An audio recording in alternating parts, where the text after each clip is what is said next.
Welcome to the PropTech podcast. It's Kylie Davis here, and I'm delighted to be your host as we explore the brave new world where technology and real estate collide.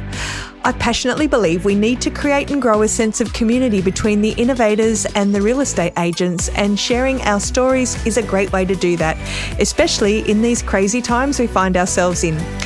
Now, the aim of each episode is to introduce listeners to a proptech innovator who is pushing the boundaries of what's possible, and to explore the issues and challenges raised by the tech and how they can create amazing property experiences. And I'm absolutely delighted to have Mina Radhakrishnan from the property management disruptor Different as my guest on the episode this week. Now, Mina is a serial entrepreneur with an enviable pedigree who was both an early employee of Google and Uber when it was just a startup. She landed on the idea of creating a property management startup after she saw how much her father-in-law was paying to manage his investment property, the manual work that was involved in that, and the level of service he was getting. And so Different is a true disruptor in that it charges just a $100 flat fee per month to manage any property. And it has a keen focus on automation and processes to ensure that it can be a profitable business model. So how does it work? Here to tell us all about it is Mina Radhakrishnan. Welcome to the PropTech podcast. Thank you for having me. No worries. So, Mina, we always start off at the PropTech podcast with your elevator pitch. So what is the Different elevator pitch? Yeah, Different, we think of ourselves as the assistant for your home, which in this case happens to be your investment property. And we provide the full service that any traditional property manager would do. But in addition to that, we provide, I think, a level of transparency and knowledge of your property that few other agents can provide. Because we build all of our own technology, everything runs through our system and allows our team to really be able to focus on the things that only people can do, while our technology does all of the sort of day-to-day things that you need taken care of in your property. Wow. Okay, fantastic. So what are the problems that Different solves? Like, why do we need this transparency? What's sort of pushing for that? Yeah, I think there's a couple of really key stats here that come into play with this. So when you think about the amount of money that people spend on property management fees over the course of the year, it's somewhere between $4 and $5 billion annually. And that's just straight fees to property managers. And it's a lot of people. 10% of Australians own an investment property, and the vast majority of people who own an investment property choose to hire a professional property manager to do that work. So what you've got is a large group of people, and ordinary Australians. Like, we're not talking about people who have like millions of dollars of wealth. We're talking about people who use property as a way to be able to be their key asset for their retirement and for their future. And they're spending literally billions of dollars in fees over the course of a year on a service that unfortunately is one that many people are pretty unhappy with. So the industry NPS on average of the real estate industry is around -38. And so people are spending a lot of money on stuff on a very, very important part of their wealth and their future retirement, and they're not getting great service and they're not very happy with it. And for us, the way that we think about it is that this should be a good experience. If you have a bank account and you have $100 in that bank account, you can see every cent that comes in and out of it. You know exactly where it went, you know exactly what happened to it. Whereas for your $1 million or $500,000 investment property, it's going to be the future for your retirement. Once a month, you may get a PDF statement emailed from your agent about what's going on with it. And we just think that it shouldn't be that way. You should feel that as long as you have an investment property, you know that you have someone taking care of it, you know that you're paying a fair price for it, and you're fully aware of what's happening and what's not happening with that investment property at any given period of time. So my experience, if I'm using a property manager, is that once a month sort of report or a PDF. What's my experience if I'm using Different? Well, so I think there's a couple of key things. One is with our owner app and our owner portal, you have full access to everything that's going on throughout the entire period, right? So you're not waiting just for, let's talk about it in a couple of different ways. For example, when you have a maintenance request, right? If you have a traditional property manager, maybe you'll get a phone call, maybe you'll get an email, maybe you'll get something else, and they might give you some sort of general high-level details. For us, the way that maintenance works is that in order to actually report maintenance, a tenant has to do it from their app, which means that they're giving a lot of detail. They're not just putting in like, oh yeah, there's a problem in the house. They have to say, what type of problem it is, what room it's in, what's the category of problem. They have to attach photos, they have to attach videos, they have to attach a description.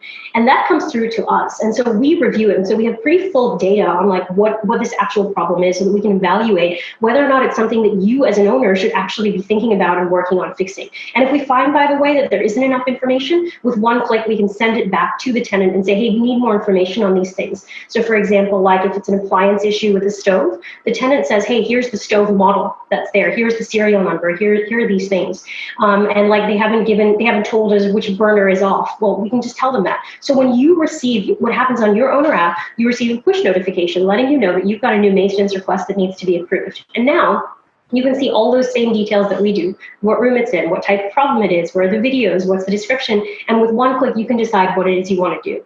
Do you want us to find a tradesperson to fix it? Do you have a preferred tradie that you want to be able to fix that particular problem? Is it under warranty? Is there something else that we should be aware of? And it's all just one click away. And every single thing that happens throughout the course of this maintenance request runs through our system. So that means that when we send a message or we make a decision or we assign a tradesperson or put anything in, you are automatically notified about that as well on your app. And it's not because we're sitting there typing stuff in. We literally just assign a tradesperson because our system is able to run that whole process. It notifies you, it notifies the tradesperson, it notifies the tenant as well, all at one go. So continuously throughout the time, you're able to understand exactly what's going on with your property. A bill comes through, shows up automatically in your portal so that you can access it at any time. A message comes through, you have full access to the entire history of conversation and messages that have gone through. So at any given point, you don't have to wait for us to send you a statement or send you a financial transaction. You just can be continuously aware of what's going on with your property. And if you don't want to check it every day, that's fine. No problem. We'll let you know when there's something that we need you to make a decision on. And so I think that's the real difference in the way that we think about this, is this level of transparency into your investment property. Cool. And so tell me a little bit about your background. How did you get into this? Because you've got a pretty interesting background. It's a little non-traditional. But yeah, my background has always been in product and in engineering. I started out as a software engineer a long, long time ago. And actually my first job out of university was writing sort of software for BlackBerry apps when that was cutting edge technology. So it's been a long time. I was working at a financial services firm, and I left and I went to, I moved to California and I started working at Google as a product manager. And I think one of the biggest things that for me, like I've learned in the process of building software and building technology, especially things that touch people every day on a day-to-day basis, is that technology is this very humanizing thing. A lot of people think that technology is dehumanizing, and I fundamentally don't believe that. I actually think if you build great products and great systems, that what you end up doing is creating a better experience and outcome for people. And I think that's sort of been the key driver as I look back on all my experience. So I was a product manager at Google for 3 years, got bitten by the startup bug, so I went and joined a startup in Silicon Valley. It didn't really go very well, but it was a great experience. And then I went and joined this other startup, which was this little company at the time called Uber.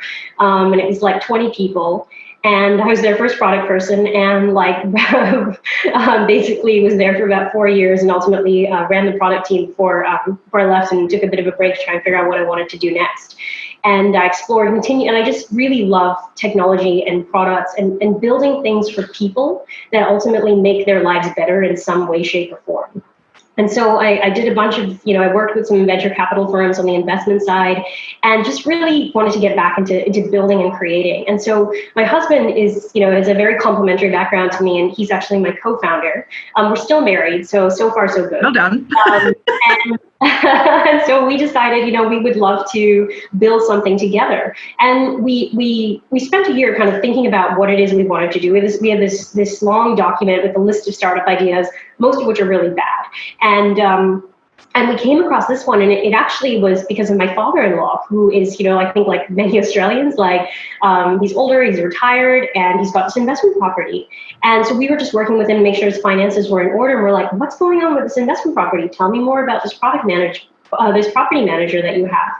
And in that process, we realized, wow, here is a place where we genuinely can do this. We can build technology that will significantly improve this experience for everybody concerned, right? And that I think is really something that I just love to do, which is make things feel better through technology. That's amazing. So I love the idea that you've gone from Google and Uber to property management in Australia. That's quite a that's quite a change. So I just really want to make sure I understand it properly. Do you describe different as a direct to landlord solution, or is it a new way for property managers to work? Because we're hearing a lot in the space now about, automation in property management and the need for property managers to be working differently. How does different fit into that? Yeah, different is fundamentally a direct-to-consumer solution. So we sell our service to investment property owners. But that said, like the reason that I think that we provide a better experience for owners is because we build all of our own technology. And so as a result, we have to create a better experience for our own team to be able to do their job better. And we actually don't call our property managers, we call them operations managers, because they are not just thinking about how do I solve this problem for this one property at this specific time. They're really thinking about how do I build systems to be able to do this really well. And so our operations managers work very closely with our product and our engineering teams to actually figure out, hey, this is the outcome that I'm trying to get to. This is the problem that I'm trying to solve. How do we build technology that takes that work away from me and lets me really focus on it? So this maintenance solution that I just described to you is not something that I'm thinking about and building in isolation. I'm working really closely with people who have 10 plus years of experience in property management and how they've done maintenance stuff in the past. What works, what doesn't work, how does it fit together? Okay, cool. What about if we did it this way? Would it solve the problem and get you to the place that you have? Because I think one thing that we recognize is that like technology, we look at it as an 80-20 kind of thing, that it can solve a lot of the easy problems, right? And there are a lot of simple, basic things that happen in property management that just need to be done repeatedly over and over again. But there are also these really complex things that you can't just rely on technology to solve.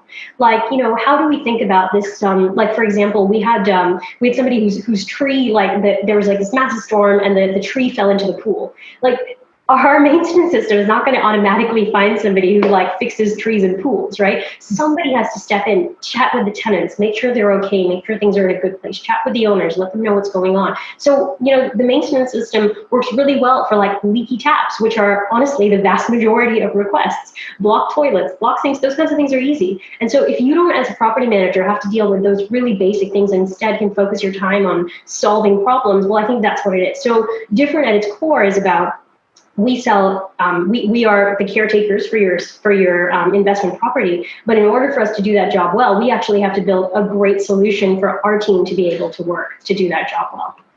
Fantastic. So how big are you now? Like how many property operations managers do you have? Yeah, well, it's a little bit hard to say, because I think that we take a slightly different approach to how we run our teams, right? So traditional agencies typically will have a single property manager who manages anywhere between 100 and 200 properties, potentially with an additional assistant as well.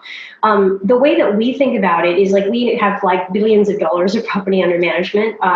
We have well into four figures in terms of number of properties that we manage across our three cities, Sydney, Melbourne, and Brisbane.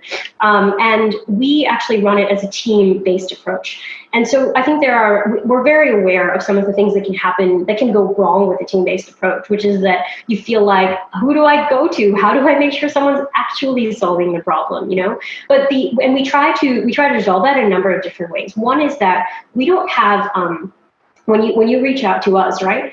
Everybody can see the full history of conversations that's going on. So it's not like somebody goes on vacation and all your emails and all your conversations and contacts with them are trapped in that person's inbox. We actually have kind of a shared communication system. So that means and I do this too, I could pick up the phone, or I could write an email, or I could reach out to any particular owner or tenant for any situation that's happening, and I have full context of everything that's happened in terms of what's going on there. And so we adopt very much a team-based approach to how we handle property management, and the goal is that we are continually measuring and monitoring our ability. So for example, just a few weeks ago, we released on our website our actual, we show you how well we do maintenance or how poorly we do maintenance. We have live updated stats that say how long it takes for us to be able to follow up and reply to a maintenance request, how long it takes for us to be able to get the approval for a maintenance request to proceed, how long does it take for us to assign a maintenance request to somebody, and we just have those live and updated and running on our website. So,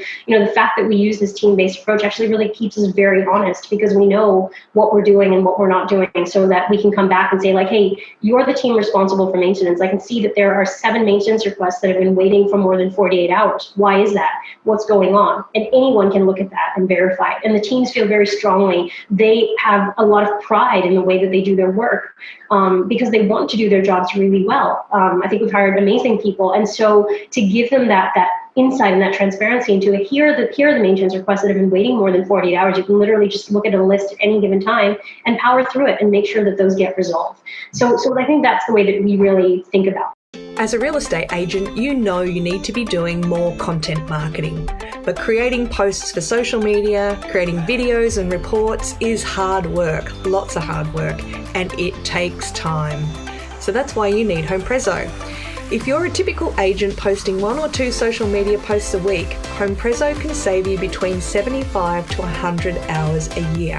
How many more properties could you sell if you had that time back?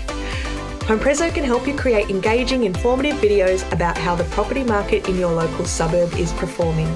Plus, it makes creating suburb reports, rental videos for landlords, and social media infographics an absolute piece of cake. If you can type in a suburb or type an address, you can create a Prezo using HomePrezo in just a few minutes. Listeners to the PropTech podcast receive a 14-day free trial. Now that's twice as long as the normal free trial. So go to homeprezo.com.au and click the sign up button and use the code PropTech to get your extended free trial, or click the link in our show notes. So you charge a flat fee to landlords, and that's just $100 a month? That's right, it's $100. Yep. And so is it the technology that's quite extraordinarily low. Is it only the technology that allows that price to be so low? Yeah, I think it's 2 things. It's the technology. It's definitely the systems and the processes that we've built, which are also related to technology, but not necessarily just technology. And that $100 is a very considered $100. It's not like, hey, let's just drop our prices as low as we can and increase them in the future. We genuinely believe that we can build a high quality of service and charge $100 and still be able to build a long-term, profitable, sustainable business. And so the way in which we think about those things is, again, kind of coming back to the sort of 80-20 thing, where it's just like technology can really handle the simple stuff, the things that you just have to do repeatedly over and over again that don't vary, that don't change. Technology is really good at that. It doesn't forget, it doesn't procrastinate, it doesn't get bored. It just does the things that it needs to do, right? And like, people love to work on the hard stuff, on having empathy, being able to have compassion for people, to understand situations. Like, I would never build technology to figure out how to deal with COVID rent relief applications, but I will put one of our experienced operations managers in charge of running that process in a really compassionate but objective way. And so that's the way that we really think about these things. And there's a lot of software in property management. I'm not going to say that there isn't, but there's 3 big things that really may have that these software solutions that agencies use have issues with. The first one is the people building the software are selling software to agencies. So as a result, they're not thinking about what is the ideal customer experience. What is the way in which you want an owner to feel? What's the way in which you want a tenant to feel? Your goal is to try and sell this service to an agent. So you're like, oh, look, you can do this faster. You can press this button faster. You can click this thing faster. And that, I think, is an issue, because it ultimately doesn't get you to the outcome that you want, which is to create a great experience for owners and for tenants. The second thing is that a lot of the software that's out there is like solving a specific thing. One piece of software for maintenance, one thing for accounting, another thing for your CRM. And if you do that as an agency, it's really hard to be able to figure out what's actually going on with this property, what's happening with this tenant, what's happening with this owner, because you've got to look in like 4 different places to be able to actually get at it. And I think that's really tough. And then I think the last thing that really comes into play here is also that, at the end of the day, if this isn't about automating work. It's not about making it easier it's not like taking the work away from people. It's providing a place for people to say that they've done the work, right? Like at the end of the day, the property manager still has to go make the phone call. They still have to send the email. They still have to do the work. And then they have to go into this software and enter the thing that says like, hey, I did this thing. Whereas the way that we think about building technology, the way that we think about building software is first and foremost, let's think about how do we want the owner to feel? Well, how do we want the tenant to feel? What should happen for them as a result for this to be good? We build all of our own technology, which means that, you know, we're not relying on different pieces of things. Like we actually can tell you holistically, hey, this is what's going on with this person or with this property or with this portfolio. And then lastly, because we're only building for ourselves, we're only building things for our system, we actually can take work away. We can say like, hey, this is the way in which we want this thing to work. We're going to design it and build it in this way. We're going to automatically send these emails. We're going to automatically kick off these processes because we know that that's how it should work. Fantastic. So on your website, you claimed that you attract the best tenants, which seems a little bit counterintuitive if you're not located. I mean, in traditional real estate thinking that you would have to be based locally and kind of know the area and all that kind of stuff to attract the best tenants. So how does that work? How do you guys attract the best tenants? Yeah, I think that when it comes to tenants, right, like I think a lot of agents will tell you that they have their tenant databases, et cetera, et cetera. And like, I just think, let's be real here, right? Like where are tenants looking to find properties? They're looking on domain and they're looking on REA.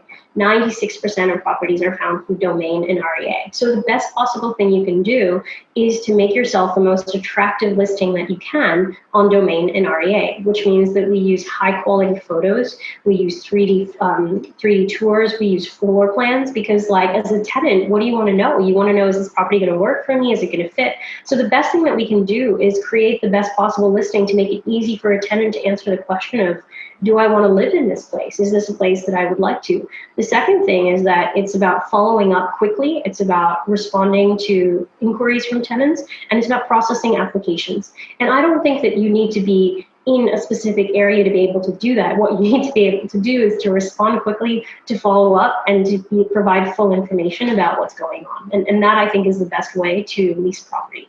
So that transparency of service that tenants can experience is part of that attraction. I can imagine it would be. Yeah, and I think the responsiveness, I think it's really important to have that there.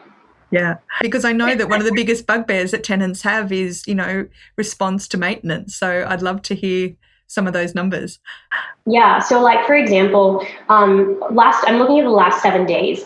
And so in terms of like, we think of kind of from the time that a tenant opened the request to the time that we reviewed the request and sent it off to the owner for final approval, 96% of the requests that we received were approved by us to the owner in 12 hours or less. And then of the ones, what we also did is, it's important too that like we play this interesting role in terms of the balance between owners and tenants, right? And so one thing that's important for us is that we also have to let owners know about their responsibilities as a landlord, that you can't just have requests sitting around waiting and hope not to deal with them. If it's important, if it needs to be dealt with, you have to follow up as well. And so we put a lot of safeguards in place to say, like, for owners, our expectation is that within 48 hours, you will approve a request. Or if you're not going to approve a request, that's okay, but you're at least going to let us know why you didn't approve the request so we can follow up and have that conversation. Because if it goes to you in the first place, we believe it probably should be fixed. So in terms of the time that it went to an owner to the time that it got approved, which also requires us following up and making sure that happened, 94% of maintenance requests were followed up on and had decisions from owners within 24 hours. Wow. So it's like, I think these are the things, and then 81% of those requests of the requests were then assigned to a tradesperson within 12 hours. And the remainder are generally assigned anywhere between sort of, 12 to 48 hours later. And this also, keep in mind, is taking into account the fact that we had a public holiday yesterday. So it's a slightly smaller time frame in terms of like approved to assign, because obviously people are away. But even that is, the fact is that I challenge you to find a property management agency that can tell you those numbers. I can tell you those numbers. I have them at a glance anytime, and I can put it from any time period in the past, like 6 months that I want to figure it out. And so just the fact that I think that we even have access to those numbers really, I think, shows that our commitment to transparency and doing the right thing for not only our owners, but also our tenants. And I can imagine, look, I mean, that would be what, a 3-day turnaround pretty much for getting a tradie out to fix some Yep. in most of those cases. And we're continually working on building new systems and follow-ups for our tradespeople as well. So, for example, just last week we released a feature that's an automated follow-up, so that a tradesperson has to be able to accept a maintenance request and confirm their scheduling of the maintenance request. And the tenants get notified of that as well. So we're always working on improving this, because we can see the data. We can see that when we release something, that when we build something, when we change the process, we know what impact it has. And that's really important to us, that we continually measure and increase the bar in terms of quality of work. Fantastic. So Mina, how do you guys manage the legislative risk? Because property management, and you're active in Victoria, New South Wales and Queensland, is that correct? Yep. That's right. They're all pretty notorious for having very high, an extraordinary amount of legislation. Yeah, it's actually interesting, because as you look at the legislative requirements across all of the 3 different states, in many ways they are actually quite similar. There are certainly variances in terms of things like, okay, so in Victoria it's 28 days of notice versus 21 days of notice in New South Wales. So there's things like that where the actual specific number varies, but for the most part it's actually really quite similar. And I think there's a couple of key things that come into play with that. We're Real Estate Institute members in every single state that we're in, so we're continuously kept aware of changes to legislation. So like, for example, in New South Wales, a number of changes happened, with the recent changes on March 23rd, and we're very aware of what's going on with them. We're prepared for it, several weeks in advance. We have all of those things in. Every single person pretty much in our company has either a license or a certificate of registration, including myself, by the way. Our engineers, our product managers, our designers, our operations managers, our growth team, we're all very much aware of kind of what needs to happen with the industry, and we're aware and on top of it. So I think that's the biggest thing, is that we are very much aware of the legislation in each of these areas. And a big part of that is that every single employee at our company is licensed and certified. And I think that's a really key thing, being able to do the right thing within the industry. And now let's hear a word from our sponsors. For almost 16 years, Direct Connect has made moving easy for over 1.2 million renters and homeowners by arranging connections to a wide range of services, from electricity and gas to internet and pay TV. With a national team of local account managers who are experts in the industry, Direct Connect are there to support your real estate business with competitive rewards for every successful connection, plus an industry-leading rewards program. The connection process is simple, and Direct Connect's always-on guarantee ensures your customers will be connected on the day they move in. Direct Connect offers a range of market-leading suppliers, and Direct Connect has now made it even easier than ever to send connections, directly integrating with MRI Software's Property Tree. So in just a few clicks, while processing a tenancy, you can send the connection details through and get your customers connected. To make the right connection and find out how Direct Connect can make moving easy for you and easy for your customers, visit agents.directconnect.com.au or call 1300 558 169. How did you guys go through COVID-19 and lockdown? How did that impact on, you're obviously operating a centralised office, so how did it impact on you?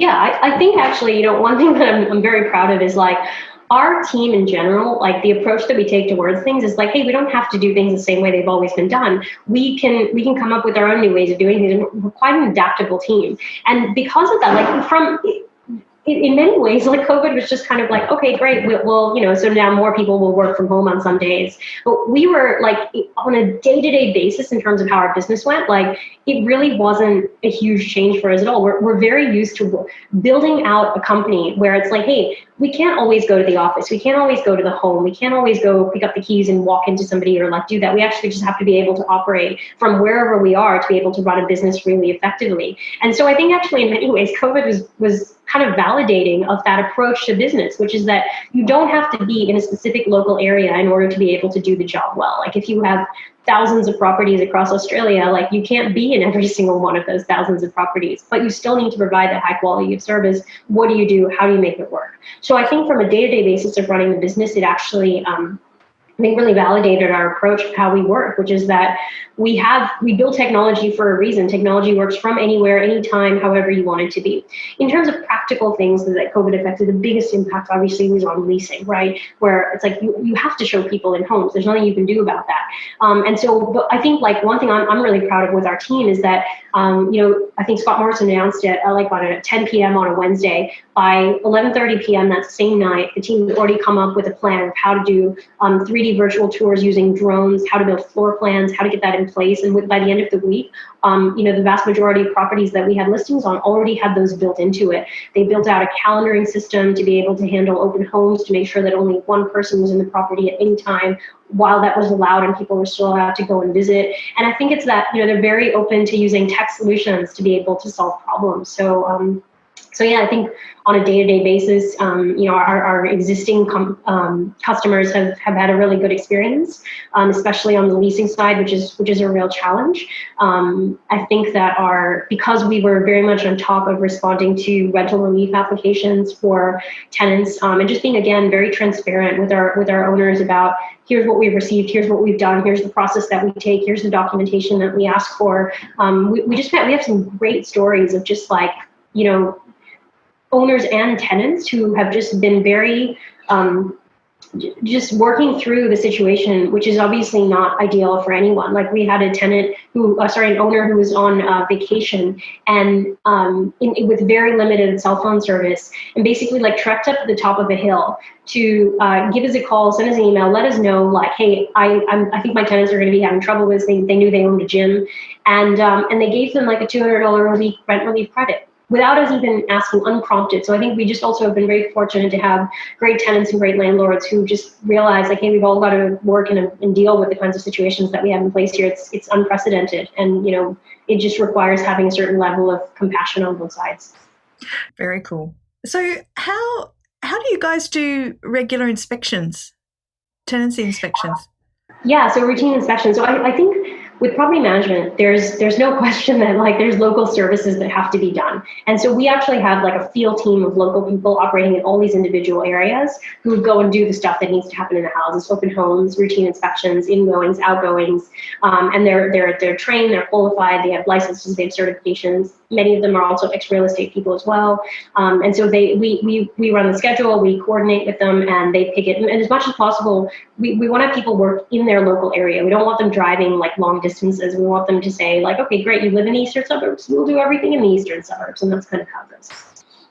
Okay. And so is there a way that traditional property managers could leverage different to improve their own services? Or are you using sort of property management freelancers, or what's the nexus there? Yeah. Our field team is a series of casual employees, and we're always looking to grow and build that up. It's not like these are people who, for the most part, like the general profile of our field teams are that they like real estate, but they don't want to be doing it full time. They just want to kind of pick up things along the way, or they have other jobs and they just have an interest in kind of getting involved in the real estate industry, and so they pick these up as well. So we're always looking for more people to do that. It's called our field operations associates. Our listings are live job listings are live on our website at any time if anybody's interested and kind of wants to pick things up. In terms of partnering with agencies, we are a competitor to traditional real estate agency, which not everyone loves their competitors. But yeah, we always look to see how we can partner with agencies in a way that makes sense. For us, the key thing though is that we want to be able to provide a great service to our owners and tenants, and that's first and foremost for us. So there's a growing number of real estate services in this space, though, in like other proptechs out there that are doing sort of parts of the transaction, like inspections or fire alarm, smoke detector inspections and things like that. Do you guys collaborate with any other tech providers? We are exploring things like, technology is something that takes time to build. You can't build everything overnight, and we're continuously like building and improving our system. So we do use other systems as well to help us with that. But like, for example, the different tools that we use, like we use Zendesk to manage our customer service, right? Because customer service and like finding good ways to be responsive, like there's a reason that there have been whole businesses, like $1 billion businesses built on that. It doesn't make sense for us to rebuild that from scratch, right? So we do definitely definitely use other tools as we need to. But I think what we try to think about is there's always this question in software of, do you buy it or do you build it? And the way that we really think about it is that, is this a core service that's ultimately going to improve the customer experience that we need to own, that we can't kind of customize in any way? If the answer to that is yes, then we build it. And if the answer to that is no, then we can have a real conversation about, okay, maybe we should find a solution for this that already exists. And look, you confirmed before that you guys are in competition to a traditional real estate agent, but there's also a lot of newcomers in this space since different sort of popped up. How do you see the competitive space of other property management proptechs? Yeah, I mean, look, I think competition is great in the industry. It helps all of us be better at what we do. I have to be honest with you, I don't spend a lot of time, kind of just focusing on what our prop tech competitors are doing necessarily, because I think that like the biggest kind of market out there is people who are using traditional property managers. And I want to be able to provide, at the end of the day, I believe that if you give owners and tenants what they really want and what they really need, then you will win. And so I think that's the way that I look at it, is I think competition's great and let the best person win. Fantastic. So, Mina, what's the biggest challenge that you've ever faced as an entrepreneur? Yeah, I think... There'd be a few, I imagine. How much time do we have? Look, I think one of the great things about our business is that it's growing, but that is also a problem, and I think there's this period in a company where you start out and you're just like, we started this business with literally like nothing. We had 3 customers, and one of them was Ruin's friend and 2 of them were Ruin's cousins. So like that's how we started this business. Like we literally had nothing, and we've grown remarkably in the past 2.5 years since we launched the business, which is an amazing thing. But as you grow, you have to be continuously thinking about what needs to change in your businesses. The things that worked when we were at I remember the day we celebrated getting to 100 properties, and it felt like, oh my God, it's such a milestone. And we were like, 100, okay, whatever. When's the next 10,000? How does it go? And so the way in which you think about those things has to change drastically. So I think the biggest challenge is when you're not in this, when you're not teeny tiny anymore, and you're not also massive, and you're sort of in this in-between place, you have to be continuously thinking about, hey, if the goal is to be very large, but still maintain really high quality and really high service, what are the things we need to change in order to make that happen? Because when we were at 100 properties, I could and did pick up the phone to an owner and say like, oh, let's chat about this. Let's figure this out. Let's see what's going on here. And you can't keep doing that always. No. So it's about trying to find the right systems and processes in place as you continue to grow, while never losing sight of the fact that actually you have to maintain a really high quality of service. Fantastic. So what do you think, what's your predictions for what the next 5 years looks like in real estate, and especially in that property management space? Yeah, I'm always a little bit scared to put predictions, because invariably they're wrong. Well, you can never get them wrong, don't worry. Everyone always... I think the only thing that you can be very clear are going to be right about your predictions is that they'll be wrong. I think there's a couple of key things. One is I think that people are going to demand more transparency in general, that this kind of like, oh, I'll send you an email once a month, is just not going to cut it anymore. People will want more transparency throughout the process, and they're not going to be willing to just wait on people to do it. I think that COVID has shown us that people are going to want to communicate in a number of different ways, and it's not always going to be about picking up the phone or about going into an office or doing that. There's going to be a lot more things that are done virtually with regards to communications. And then I think the other big thing that we're going to see is probably a lot of consolidation in the industry, right? Where it's just like, if you're small, there's a lot of things that you have to build from scratch that are really hard to do. And it's honestly just probably simpler to be part of something a little bit bigger. So I think those are the 3 big things that I think are coming to mind for me. And so what does the future hold for Different? What's your roadmap look like? Yeah, I think that the key thing for us is, as I started this out by saying that we are the assistant for your home. In this case, it's your investment property. Ultimately, I believe that the future of Different is to just be the assistant for your home, period. Whether you're a tenant... Oh, please. please, come and be the assistant to my home. think for what we do, one of the most powerful things about property management is that you learn so much about how to take care of homes well. And like I'm a homeowner as well. And like, when there's a leaky tap where my roof's been leaking, it's been so easy for me. I'm like, I'll just go look up who's the best roof leaker in the eastern suburbs and like find them and call them. And I think if we can solve the leaky tap for the investment property owner who's at, 4 Liverpool Street, why can't we solve it for the owner-occupier who's at 8 Liverpool Street and 10 Liverpool Street and 12 Liverpool Street and every single other street next to it? So I just think that everything that we're learning as we build high-quality property management is so valuable for anybody who lives in a home. And I think that's our continued focus in Different is how do we become the assistant for your home, period, for whoever you are, wherever you live in any home. Oh, I love the sound of that. There's a lot of conversations going on in real estate about the need for that to happen, because I don't think there's a couple on the planet that doesn't rock, scissor, paper with each other when something goes wrong in your own house. And, and then you have that argument over who's going to wait around for 4 hours for the tradie to not turn up. So, yeah, that sounds fantastic. Look, Mina, it has been absolutely wonderful talking to you today. Congratulations on Different, and thanks for being on the PropTech podcast. Thank you so much for having me, Kylie. It was a pleasure to chat with you. Thank you. That was Mina Radhakrishnan from Different. And I think Different offers some fascinating example to the real estate industry and the importance of step change thinking rather than incremental thinking. In the property management space, there's been a lot of PropTech businesses out there helping PMs do what they do just a bit better. So helping property managers be a little bit more efficient, or helping them embrace a bit more automation, or helping them save a bit of time and money in reconciling and doing trust accounts, or making property maintenance a bit easier. And the adoption levels have all been decided based on what we as an industry have been comfortable with. But it's getting uncomfortable pretty fast, because at no stage has the business model sitting behind what we do, that hasn't changed. What all of this tech has done has been to let us cope as an industry with the pressure to do property management just a bit cheaper. And Different is a great example of that. Different is playing by the rules. They are accredited agents in every state that they work in, but their example is one of extreme automation and a process-driven business that is so tight, it allows them to offer property management at a flat fee of $100 a month. So the question for each of us is, how does the traditional industry need to change to compete? I'd really love to hear your thoughts. And if you have enjoyed this episode of the PropTech podcast, I would love you to tell your friends or drop me a line via email, LinkedIn or Facebook. You can follow this podcast on Spotify, Google Podcasts, Anchor and Apple iTunes.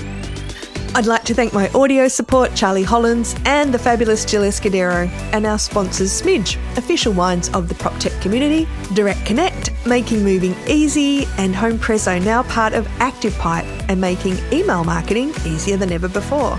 So thanks everyone. Until next week, stay safe and keep on PropTeching.